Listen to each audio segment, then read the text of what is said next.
Hello and welcome to another exciting Breakfast with Unity.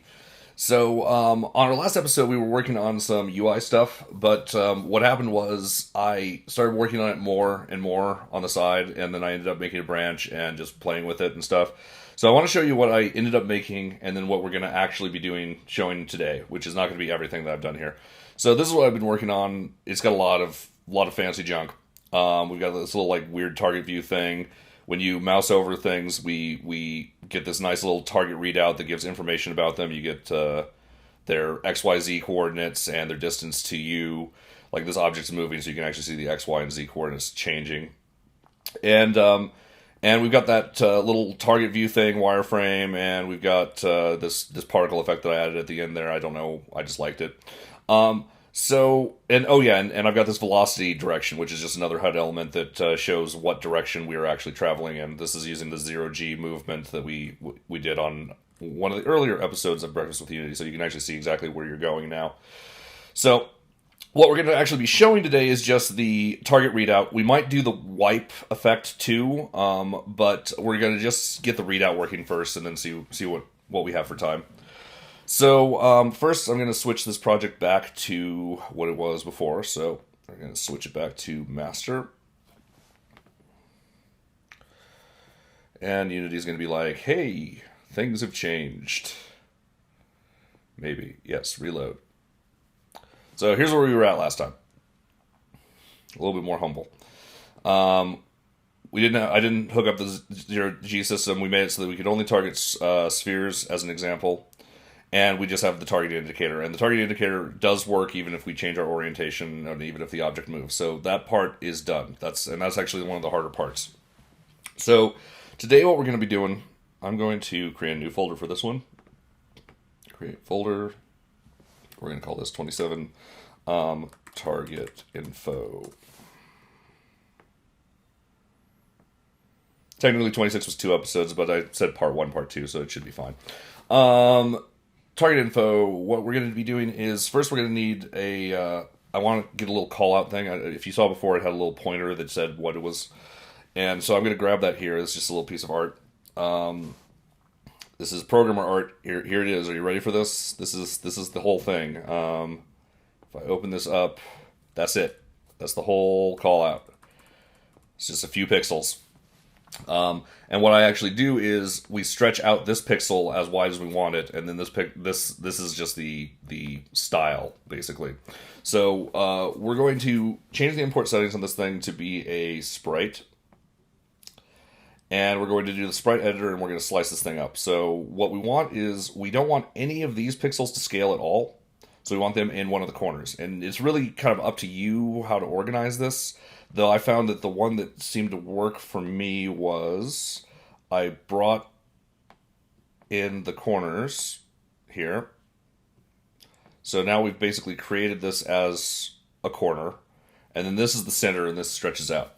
So this will stretch in both directions, but as long as we keep the height proper, it'll be fine. So I'll show you what I mean by that in a second here. So we're going to hit apply. We're going to close this. And now let's put this on our site. So we're going to put target info box here. I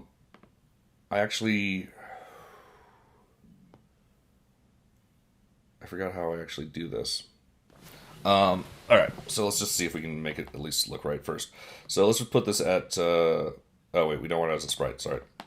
Delete this. We want a create 3D object, no, create UI image. There we go. And we're going to put this next to our site here. We're going to just put it 0, 0, 0. Okay, never mind. We're going to put it on the sprite. 0, 0, 0. Huh. Why is it just in the middle of the screen there and not where the site? Oh, the target box. It's not site. That's the problem. Bam. We do that. And now we put it 0, 0, 0. Yay, now it's where it's supposed to be. So we're going to make this thing use our new target box info panel. We're going to tell it sliced. It's already sliced. Perfect. And you can see that it sides very oddly here. So we're just... Why is it shaded like that? That's interesting. Cool. All right, whatever.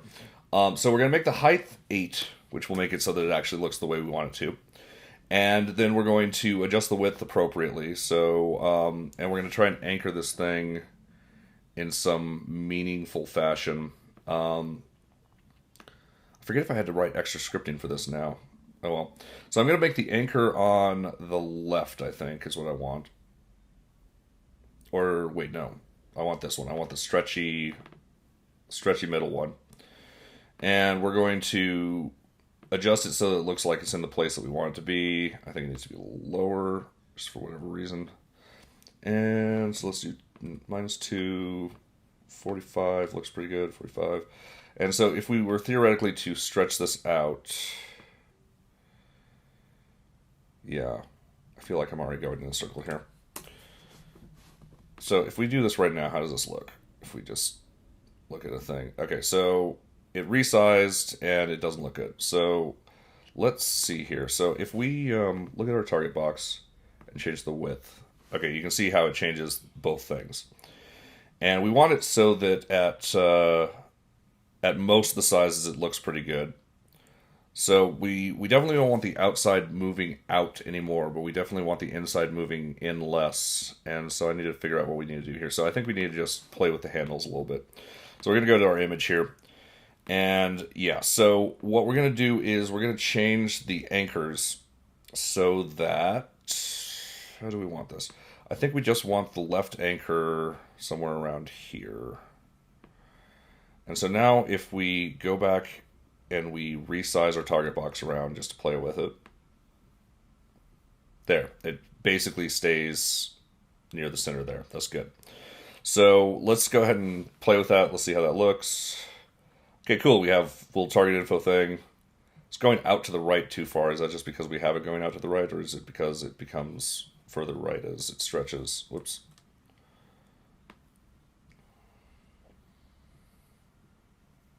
No, I think we just have it out to the right too far. So let's just move on the image here, we're just going to change the right down to -10. Sounds pretty good. And hit play and see how this looks. There, that looks pretty good. Little call out there. So we have our call out, and now we want to get some target info and stuff. So we're going to create a UI text. And this is going to, where did that go? Okay, I was thinking. We're going to put this under our image. Actually, we're going to put this just under target box. And all we want to do here is we're just going to put it to the right here. I had a really good font in the other project, and I realized I didn't bring it out here. Let me get it real quick. Free bitmap fonts. Where's the one that I found that I really liked?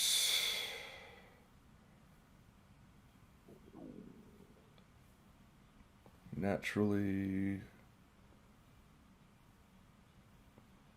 I'm not seeing. There it is, Visitor. I like this one. And so let me just make that so I can see everything. The 100% free, according to the site at least. So I'm just going to download it. Oh, we already have it downloaded. That makes sense. So let me just grab visitor1.ttf. And I'm going to just quickly create a license file for this. Just text edit, new document, visitor1. Font found at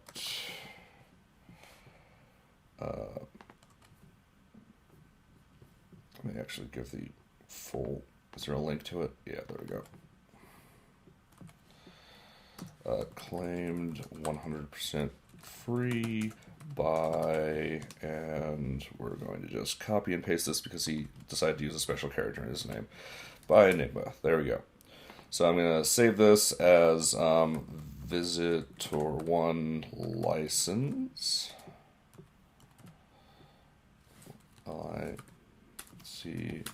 There we go. I think that's how you spell it.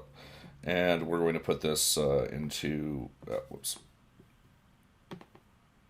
View and Finder. Where's my text thing? just going to put it in here. And it renamed it. Great. Visitor1.ttf license. All right. Yay. That's in there.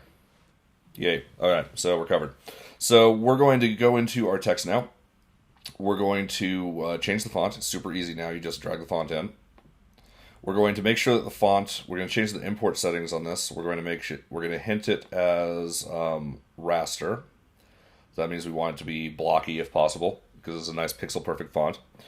It's going to be hard to tell here because I'm resizing my screen, and actually, well, it will be easy to tell, maybe. If you were looking at the screen in actual resolution, 720p, you might see this properly.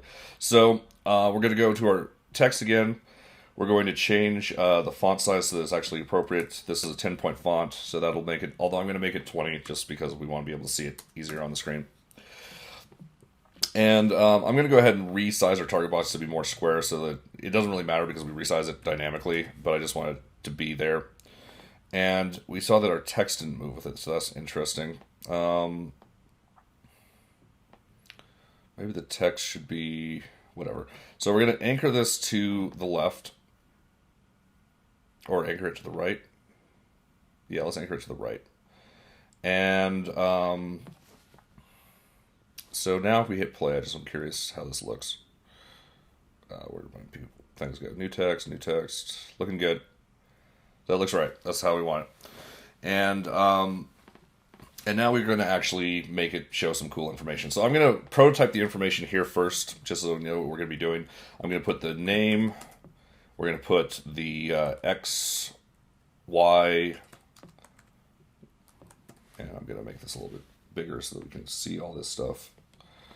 So X, Y, 0, Z, 0.0, Z, 0.0. And then we're going to do distance and 0.0M. So this is what our display information is going to look like. I'm going to go ahead and make it so that this is centered so that if we added more lines, theoretically would still kind of look good. We're going to put it right about there. So now if I hit play, and I'm also going to make the color different at this point. Let's just go with white for right now.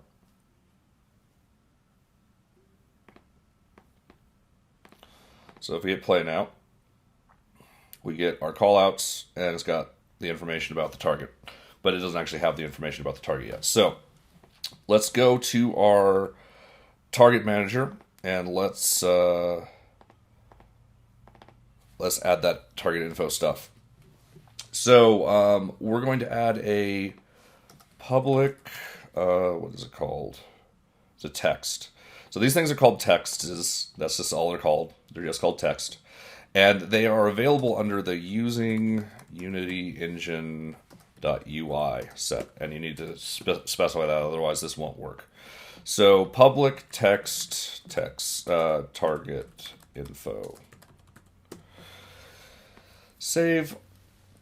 And what we're going to do with the target text info is, so if the target's not null, then we move it to the position, and at this point we also want to put our information on it. So text, lowercase. Oh yeah, sorry, target info. That's what we called it, .text equals. And we're going to do this in one line, but it's going to be a really long line. So we want the name, right? So let's start with that. So we're going to do the name. So that'll be target.name. So that was easy. So we've got the name. We're going to then add a new line /n. This means that we're on the next line. And to correspond with that, I'm just going to go to the next line as well. So we do another addition. Now we're going to have, we want the x plus the x information. So we're going to do x colon plus, and now we need the x position of the object. So that would be target dot position dot x dot toString. Let's be specific. Plus And this one we're going to do space y colon. That means that we have a space between the two values. That's corresponding to what we were doing here. We're just building this out, right? That's why I prototyped it here. It makes it a lot easier if you know what you want. So plus target dot position dot y dot toString plus z. We do the space z colon, and then plus target dot position dot z dot toString. And then we do one final one for a new line /n. And then I'm going to bring the next one on the next line again to correspond with that. So finally, we have the distance. So we do distance. And did I put a space for that one? Yeah, I did. Let's do the space there. And then we do plus. And now we have to actually calculate the distance. That's easy, though. So our distance is just... doesn't matter what order in this case. Camera dot main dot transform dot position minus target dot position. Then we take this whole thing and we choose dot magnitude, and this gives us that's the distance. That's the whole calculation. And then we do dot toString. So let's see if we got this right on the first try. I'm going to hit save, and we're going to see how many errors we've got in our code. Oh, really? All right. I'm kind of impressed. So we hit play, and we do it, and it's not working. We got a null reference exception, and that's because we didn't actually drag in. So we added this target info. We need to drag in our text. Boop. And then we hit play, and we go over one of these. There we go, sphere. We have the X, Y, and Z. They kind of went on different lines, so let's fix that real quick. So the reason they did is because it was too long for it. So I'm just going to create the text. We're just going to make the text wider. And unfortunately it widens from the center, so blueprint mode. Raw edit mode. Let's try that, raw edit. No, didn't fix it. Alright. So we'll just have to move it to the right a little bit after moving it out and do it again. Just kind of ratchet it out there. So now if we hit play, we get our targeting info. And it's awesome. And let's go ahead and make the cubes targetable. Let's just go to the cubes and put them on the targetable layer. And now if we go over them, we'll see cubes. See sphere, sphere, cube, cube. Sweet. So, and I kept moving myself, but the distance looks like it's right. So let's do one more thing though. So see how it gives us kind of 2 decimal places for the positioning here, and it gives us a lot of decimal places for the distance. Let's limit that. So I don't want you making noise. Oh, what? I don't want to tweet either. So all we're gonna do is we can apply a string format here. So if we do C# toString format. So you can actually do a bunch of different format strings to change the way that they look. The ones that we're going to be looking at right now is fixed point. So it's F, I think. So if you do F and then give it a number, it gives you the number of characters that you want. And so what we're going to do is we're going to set all of these as quote F. Let's do F1. So we just have 1 decimal place. So we'll put that into all 3 of the 2 strings.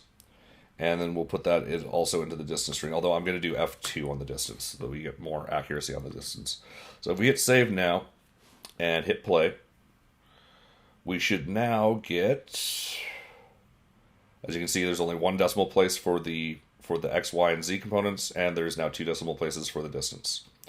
The other thing that's nice is, as it's fixed point, if you have a 0 there, it will still show the 0. So, like, if you're trying to lay out things, it's nice to... well, we don't have a fixed width font in this particular case, so it's not that useful.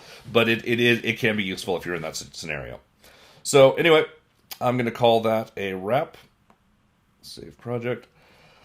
Thank you guys for joining. If you have any questions, please email me, pushypixels@pushypixels.com. You can also tweet me at Drakfire. That's DRAKFYRE. You donate to the show. We're on Patreon, patreon.com/cookingwithunity. Really appreciate your support. And you guys have a great day. I'll see you later tonight with some Fight Go Right on Cooking with Unity 2D Thursday at 8:30 p.m. PDT.